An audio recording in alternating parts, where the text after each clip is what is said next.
Hola chicos, bienvenidos de vuelta. Vamos a empezar a hablar ya sobre los grupos específicos de medicamentos que vamos a seguir viendo a lo largo del semestre. Y vamos a empezar por uno de los grupos tal vez más complejos.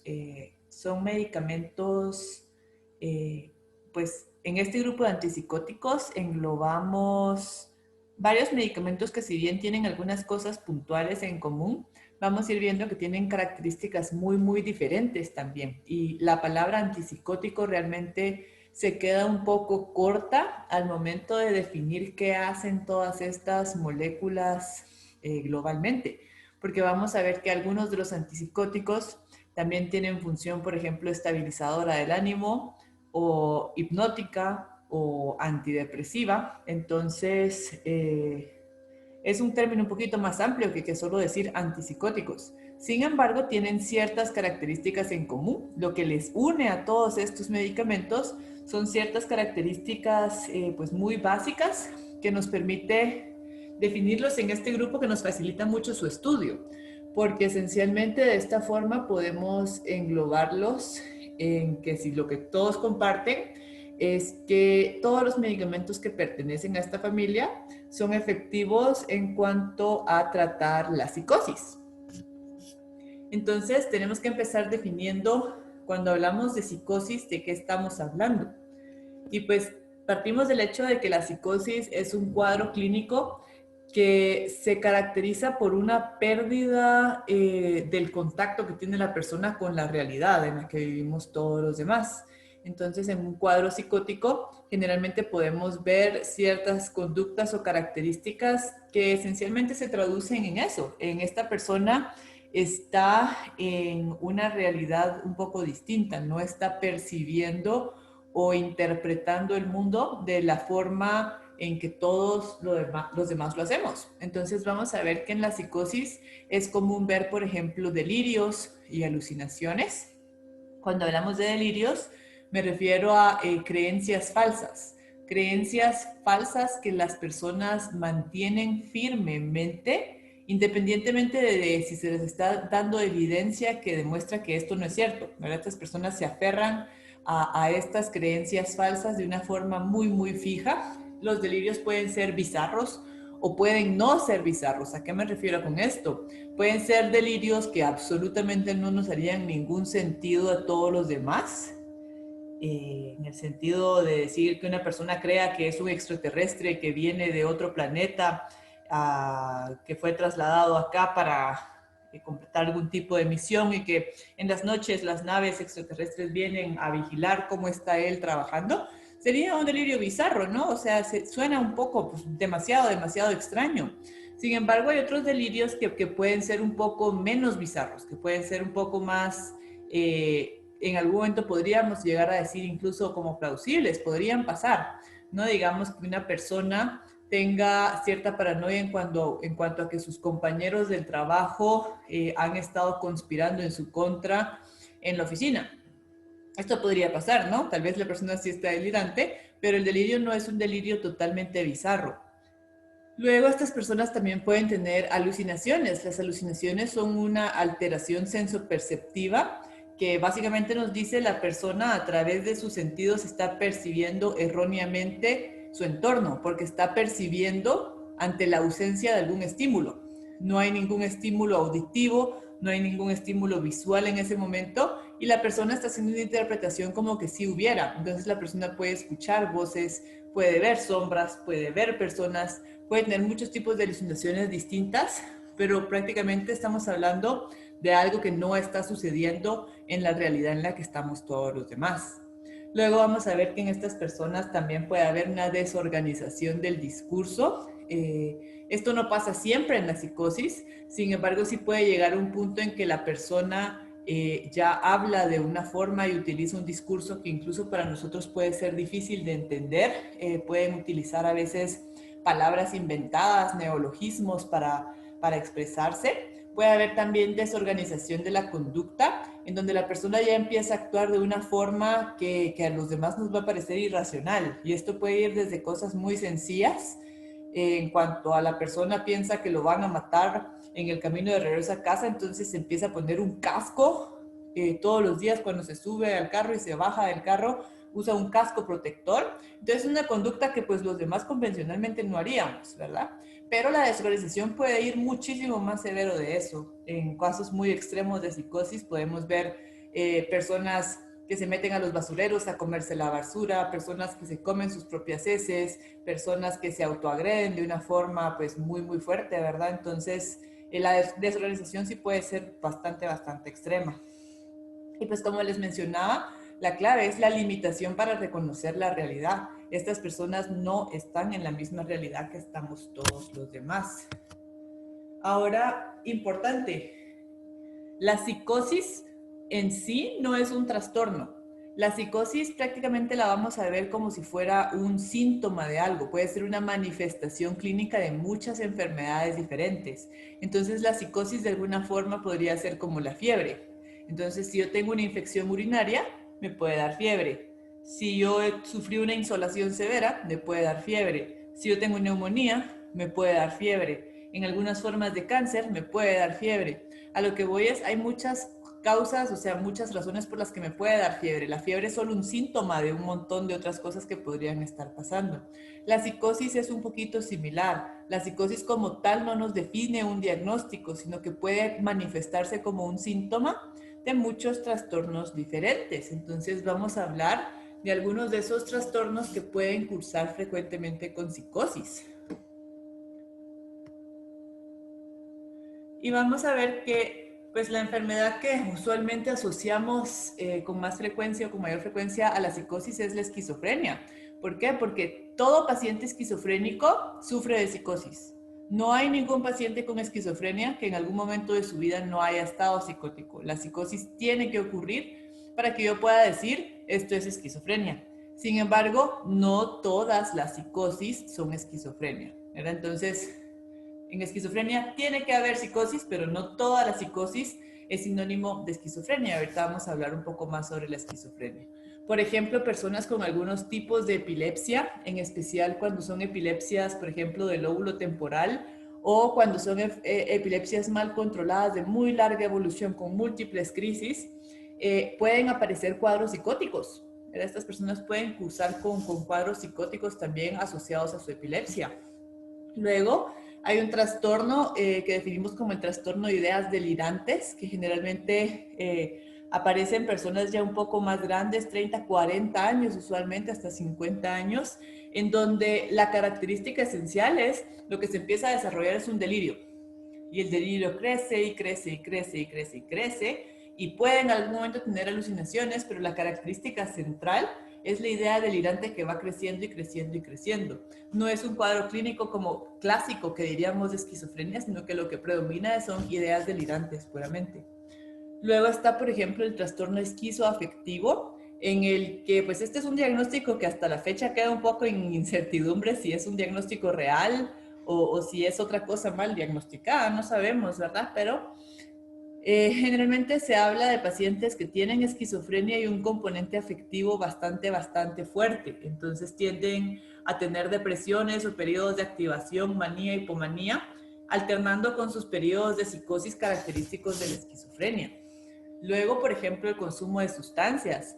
El trastorno psicótico por consumo de sustancias es un cuadro psicótico. A veces puede pasar en personas que consumieron, por ejemplo, en una noche alguna sustancia que tenía este potencial de psicotizarle y se psicotizan y después resuelven. O en otros casos lo que puede pasar, por ejemplo, personas que ya consumieron mucho, mucho tiempo por muchos, muchos, muchos, muchos años y empiezan a sufrir cierto deterioro en cuanto a su masa encefálica y pueden entrar ya en cuadros psicóticos que son un poco más difíciles de manejar.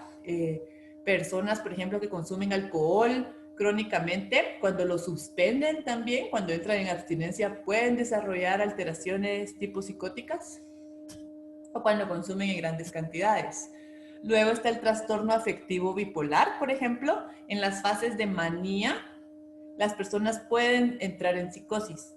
las personas mánicas, cuando la manía pues ya es un cuadro bastante pronunciado, las personas pueden tener delirios de grandeza, megalománicos, yo soy el enviado de Dios, Dios me habla, yo vine a salvar al mundo, yo tengo mucho dinero y regalan dinero por todos lados, ¿verdad? Y que si no, sino que simplemente estaban mánicos y psicóticos en el sentido de que perdieron ese contacto con la realidad. En algunos casos de depresión también puede haber psicosis. Ojo que muchas veces en la depresión, cuando aparece psicosis, eso es muy sugestivo de que esa depresión es bipolar, o sea que ese paciente tiene un trastorno afectivo bipolar y que en ese momento lo que estamos viendo es una depresión bipolar con características psicóticas. Luego pacientes con demencia, en especial cuando ya son cuadros un poquito avanzados, ¿verdad? Personas con Alzheimer, con demencias de otro tipo, demencias vasculares, pueden empezar a desarrollar también cuadros de psicosis, ya hablan solos, se pueden tornar agitados y agresivos y desconfiados. Y otra cosa que podría generarlo son otras enfermedades médicas, ¿verdad? Esto es menos frecuente, pero algunas enfermedades médicas, alteraciones hormonales o alteraciones del estado hidroelectrolítico, podrían en algún momento también cursar con psicosis, así como ciertas intoxicaciones medicamentosas. Entonces, si vemos, la psicosis no es un diagnóstico, la psicosis es un síntoma que puede estar presente en diferentes trastornos mentales, neurológicos, médicos de otra índole, ¿verdad? Entonces, lo que tenemos que entender es que esto nos abre mucho el uso que podemos dar para un fármaco que tradicionalmente se conoce como un antipsicótico. Entonces, como les expliqué, nuevamente reitero, psicosis no es sinónimo de esquizofrenia. La esquizofrenia es una enfermedad, es un trastorno en el que para que yo pueda hacer el diagnóstico de esquizofrenia, esa persona tiene que haber estado psicótica en algún momento, ¿ok? No hay esquizofrenia sin psicosis, pero la psicosis no necesariamente es sinónimo de esquizofrenia. Psicosis puedo tener yo en un montón de otros trastornos. Entonces, hablando un poquito sobre la esquizofrenia. La esquizofrenia sí es un trastorno bien definido como tal, ¿verdad? Es un cuadro clínico que generalmente aparece en las personas jóvenes, ya sea antes de los 20 años o en edad adulta temprana, en los primeros 20. Se estima más o menos entre los 17 y 25 años. A veces puede aparecer un poquito más temprano, a veces un poquito más tarde, pero lo clásico es en ese periodo de adolescencia tardía, adultez temprana. Y es un cuadro que para que podamos hacer diagnóstico, los síntomas tienen que estar presentes por lo menos por un periodo de 6 meses. Antes de 6 meses es muy difícil realmente hablar de esquizofrenia. Y lo que vamos a ver característicamente para poder hacer el diagnóstico son síntomas positivos y tienen que estar también presentes síntomas negativos. ¿A qué me refiero con esto? Los síntomas positivos de la esquizofrenia, y solo repasándolo globalmente, porque este no es un curso que se enfoque mucho en esto, los síntomas positivos esencialmente son los síntomas psicóticos de la esquizofrenia. Delirios, alucinaciones, habla desorganizada, conducta desorganizada. Todas las cosas que están de extra que una persona normal no debería estar haciendo y estas personas tienen. Ahora, otra parte que es muy característica de los síntomas negativos y que tenemos que buscarla y detectarla para hablar de esquizofrenia son los síntomas negativos, que son síntomas deficitarios o de cuando carece algo el paciente.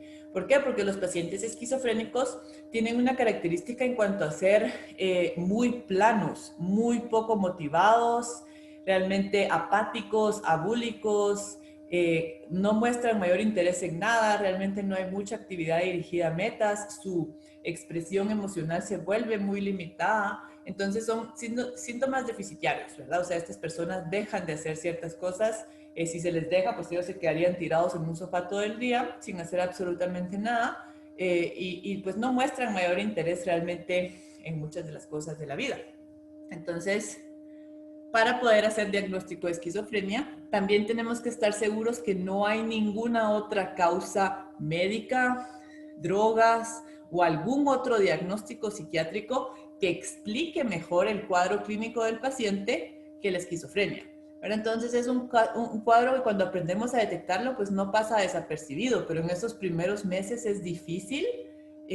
Muchas veces, pues, como les digo, aparece en la adolescencia y puede haber ya una personalidad premórbida sugestiva. O sea, por ejemplo, pueden ser chicos que venían siendo muy callados, de pocos amigos, que de por sí pues no les gustaba mucho interactuar con muchas personas y que siempre se mantenían como en su espacio y en sus cosas. Y pues luego, a 17 años, empiezan con algún tipo de alteración en cuanto a hablar solos, empezar a hablar de cosas que pues no hacen mucho sentido, y así el cuadro puede ir progresando, ¿verdad? Y se van poniendo pues más pronunciados los síntomas positivos y los síntomas negativos. Pero entonces, ojo, sí, aquí hay psicosis, tiene que haber psicosis para que yo diga que hay esquizofrenia, pero la esquizofrenia no es solo psicosis, hay un montón de otras alteraciones, por ejemplo, los síntomas negativos que tienen que estar presentes para que yo pueda hacer el diagnóstico. Entonces, de cierta forma podemos definir un poquito más ampliamente estos síntomas, y esto es importante porque cuando hablemos de antipsicóticos, ojo, vamos a hablar mucho de dopamina, porque si ustedes recuerdan ya habíamos hablado de las vías dopaminérgicas de nuestro cerebro, ¿verdad? Y si ustedes recuerdan bien, cuando hablamos de la vía mesolímbica, hablamos sobre cómo el exceso de dopamina a través de esta vía, ¿se recuerdan que esta era la vía que se encargaba de potenciar todo lo que es motivación y recompensa? En este caso, pues, se recuerdan que cuando había un exceso de esta, que esta vía favorecía la generación de adicciones, pero que también cuando había mucha dopamina en esta vía, aparecía la psicosis, ¿ok? Aparecían delirios, alucinaciones, conductas desorganizadas. Entonces, esto va a ser muy importante que lo repasemos, porque pues vamos a empezar a hablar de fármacos que lo que quieren hacer es eliminar esa psicosis, ¿ok? Entonces, entendiendo un poquito más, como les decía, esquizofrenia no es solo esa psicosis. Están los síntomas negativos de la esquizofrenia, que son los que les mencionaba: apatía, abulia, realmente el paciente no tiene mayor motivación para hacer nada, está anérgico, no quiere absolutamente nada de la vida. Y de alguna forma este tipo de síntomas, la aparición de este tipo de síntomas, se ha asociado también a los circuitos de recompensa, pero más a deficiencias a nivel de la corteza mesocortical, o sea, del área prefrontal. Eso quiere decir la vía mesocortical de la dopamina, ¿ok? Luego podemos ver otros síntomas que podrían ser clasificados como síntomas afectivos, síntomas agresivos. No todos los pacientes esquizofrénicos son agresivos, pero en algunos casos sí puede haber agresividad. Y luego también hay ciertos síntomas cognitivos, y todos estos están más vinculados como a deficiencias a nivel de nuestra corteza prefrontal. Pero entonces, si entendemos qué nos genera cada uno de estos síntomas, vamos a poder entender con más facilidad cuál es el objetivo realmente de los medicamentos antipsicóticos, si queremos venir a cancelar esas cosas, si queremos que se vayan las voces, si queremos que se vayan las ideas extrañas, qué es lo que tenemos que hacer, ¿ok? Entonces, vamos a empezar a hablar ya formalmente de antipsicóticos. Como les digo, no son medicamentos que se usan exclusivamente en esquizofrenia, sino que se usan en alteraciones psicóticas que pueden estar presentes en un montón de otros cuadros clínicos. Entonces, cuando hablamos de antipsicóticos, vamos a partir, y esta imagen puede ser un poquito intimidante la primera vez que la vemos, y también la segunda y también la tercera. Vamos a ver que hay muchos antipsicóticos que vamos a estar viendo a lo largo de esta clase y la próxima, y vamos a ver que son muy variados. ¿Por qué? Porque pueden tocar muchos receptores diferentes. Entonces, vamos a ver que si en parte queremos que ellos trabajen sobre dopamina, pues lo vamos a lograr, pero vamos a ver que son moléculas que generalmente van a estar involucradas en algún tipo de intervención en cuanto a cómo funciona la serotonina en nuestro cerebro, sobre cómo funciona, por ejemplo, la acetilcolina en nuestro cerebro, sobre cómo funciona la noradrenalina en nuestro cerebro, la histamina en nuestro cerebro. Entonces vamos a ver que son moléculas que pueden venir a interferir con un montón de neurotransmisores o con la función de un montón de neurotransmisores. Y vamos a ver que existen diferentes tipos de antipsicóticos con perfiles terapéuticos variados. ¿A qué me refiero? No todos los antipsicóticos actúan sobre todos estos receptores que vemos acá, sino que algunos solo van a actuar sobre este, o algunos van a actuar sobre este y este, otros pueden actuar sobre este, y hay unos que actúan sobre mucho más. Entonces, esto les da características individuales muy específicas a cada uno de estos medicamentos. Entonces, utilizar antipsicótico A no es lo mismo que utilizar antipsicótico B. No van a funcionar exactamente de la misma forma, aunque sí van a haber unas características en común que vamos a ir viendo ahorita. Entonces, la acción de los antipsicóticos se produce a través de su interacción con diferentes receptores en las diferentes células del cerebro. ¿Qué quiere decir esto? Este es un receptor que está en las células de mi cerebro y que normalmente sirve para que la serotonina venga y actúe y haga algo, ¿ok? Es un receptor de serotonina y la serotonina es quien le llega a dejar mensajes y es la que hace que ese receptor haga algo. Este tipo de medicamentos van a actuar cuando vengan acá y se logren unir a este mismo receptor de serotonina, desplazando la serotonina y diciendo, oye, vengo a usar tu receptor, con permiso, yo tengo otro mensaje que mandar. ¿Ok? Entonces, para que estos medicamentos puedan funcionar, se unen a los receptores que ya están previamente en nuestras células, esperando que se una dopamina, que se una serotonina, que se una noradrenalina, el que ustedes quieran. Pero esta es la forma que estos medicamentos funcionan. Ellos se tienen que llegar a unir a estos receptores específicos. ¿Ok? Entonces, vamos a hablar de dos clases o dos grupos diferentes de antipsicóticos. Están los primeros antipsicóticos de los que ya hablamos un poquito cuando hablamos de historia, y luego surge una segunda generación de antipsicóticos alrededor de los años 80 que empiezan ya a tomar un auge diferente por tener algunas características un poco distintas. Entonces, hoy vamos a empezar hablando ya de lo que son los antipsicóticos típicos. Esto quiere decir los clásicos, los convencionales, los de primera generación, los más viejitos, ¿ok? ¿Se recuerdan cuando hablamos de historia? Los antipsicóticos típicos se sintetizan por primera vez alrededor de principios de la década de los 50. Por si no recuerdan, el primer antipsicótico que se sintetizó fue la clorpromacina. Y poco tiempo después de que viene la clorpromacina, surge otra molécula que se llama haloperidol, ¿ok? Estas dos moléculas son muy viejitas, en muchos lugares del mundo ya no se usan. En Guatemala, en personas de escasos recursos, se usan muy ampliamente. En la práctica privada, por lo general, no, pero si ustedes en algún momento tienen contacto, por ejemplo, con pacientes que consulten al Hospital de Salud Mental Federico Mora, estos medicamentos todavía se prescriben muy ampliamente en este contexto porque son muy baratos y son bastante efectivos en lograr su cometido. Lo que pasa es que pues hoy en día tenemos mejores moléculas para lograr ciertas cosas con menos riesgo en algunos sentidos para algunos efectos adversos. Pero esto no quiere decir que estos medicamentos no sirvan como antipsicóticos. Son muy buenos antipsicóticos. Simplemente pues se han quedado desplazados por otras moléculas que han venido saliendo más adelante. Entonces, ¿cuál es la característica esencial que comparten todos los antipsicóticos típicos? ¿Qué es lo que hace a un antipsicótico ser un antipsicótico? Y la respuesta es, son antagonistas competitivos del receptor D2 de dopamina. ¿Ok?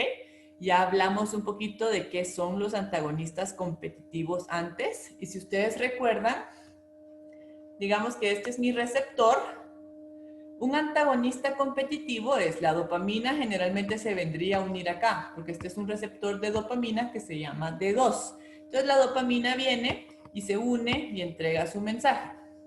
Un antagonista competitivo es aquella molécula que viene y se une al mismo sitio de la dopamina, ¿verdad? Se une exactamente al mismo lugar, ya no deja que la dopamina se una, pero no tiene el mismo efecto que la dopamina, sino que es antagónico. Al no dejar que la dopamina se una, no deja que se transmita este mensaje, ¿ok? Como bloquea básicamente el que la dopamina pueda entregar su mensaje. Entonces, bloqueamos dopamina.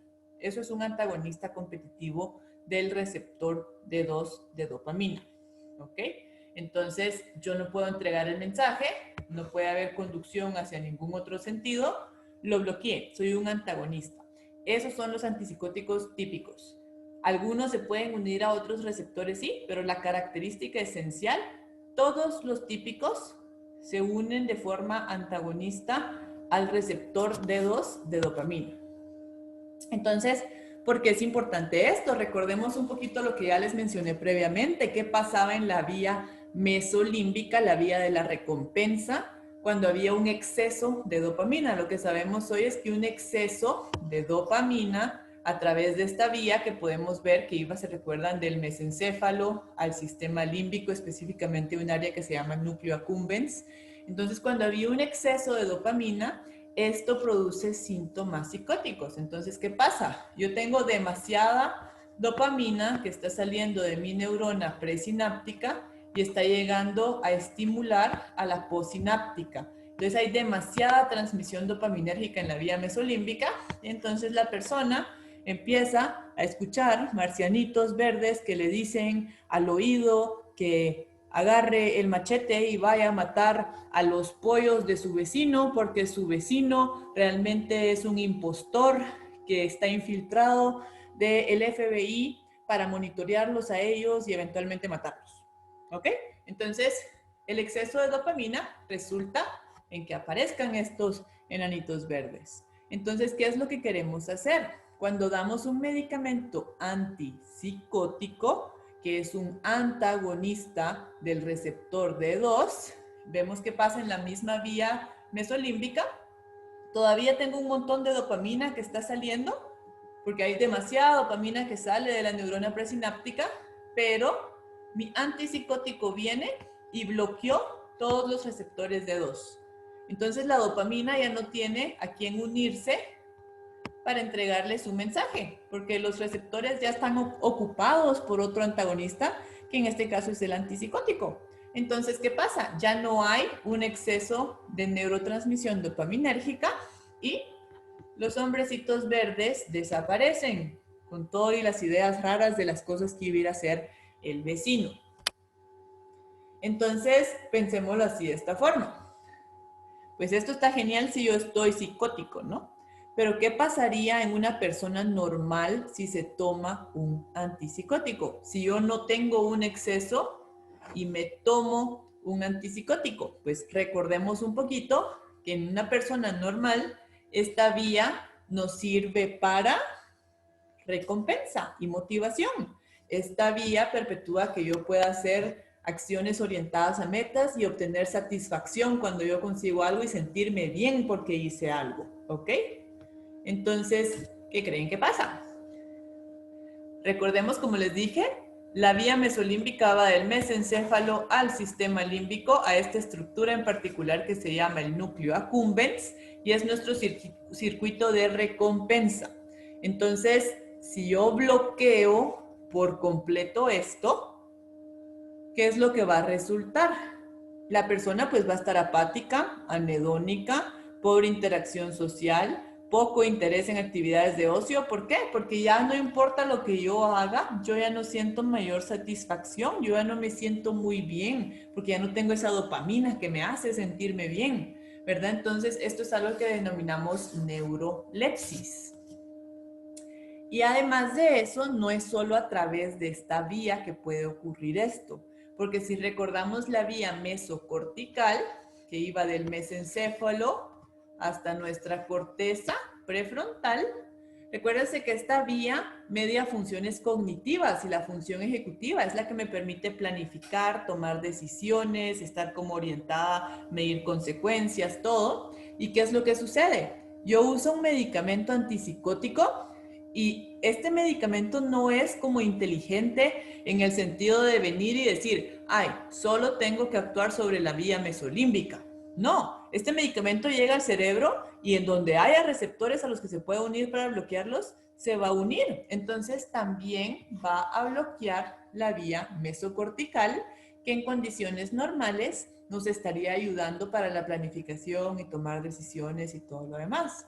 Entonces, el bloqueo de los receptores de dopamina en esta vía va a provocar un deterioro marcado en la función cognitiva de la persona, con dificultad para concentrarse, para planear, para tomar decisiones. Entonces, bloqueo excesivo en la vía mesolímbica y el bloqueo en la vía mesocortical nos generan ese cuadro de neurolepsis, que es un efecto adverso común que podemos ver con los antipsicóticos típicos. Y es una alteración que se caracteriza por una reducción en la actividad dirigida a metas, tiene un aplanamiento afectivo e indiferencia hacia el entorno. Entonces, esto lo podemos provocar cuando usamos algunos de estos medicamentos típicos, en especial en algunas personas que son muy sensibles. Y ojo, estas características que les acabo de mencionar son parte de los síntomas de la esquizofrenia, son los síntomas negativos de la esquizofrenia. Entonces, en una persona con esquizofrenia, a quien yo le doy un antipsicótico típico, pues le voy a ayudar en su psicosis, pero me estoy corriendo el riesgo que sus síntomas negativos pueden empeorar un poquito más con el uso de estos medicamentos.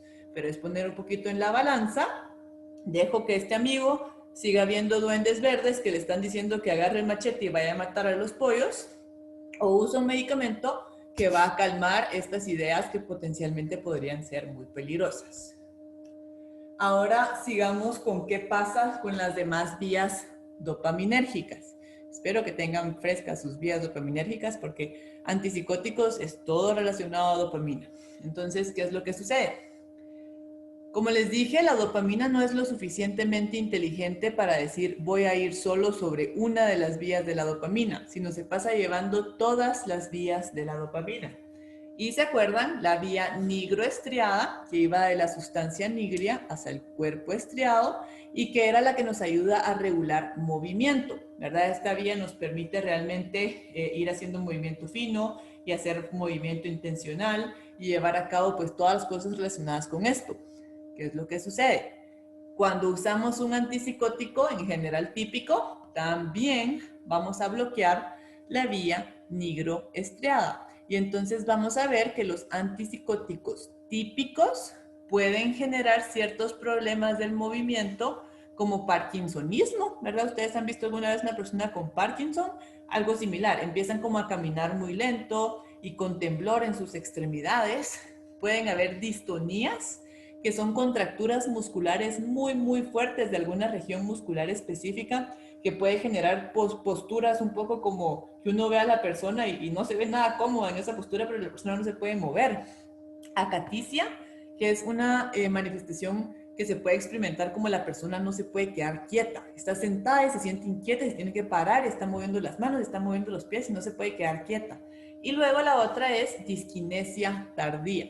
Esta es una manifestación un poquito más tardía, como lo dice su nombre, que es irreversible en personas que están expuestas por muchos años a estos medicamentos y en especial a los típicos, empiezan con trastornos del movimiento que generalmente involucran los músculos de la cara y sacan la lengua y hacen la nariz como si fueran un conejito y están moviendo constantemente pues su boca y algunas regiones de la cara y esto ya es irreversible, esto ya no se quita.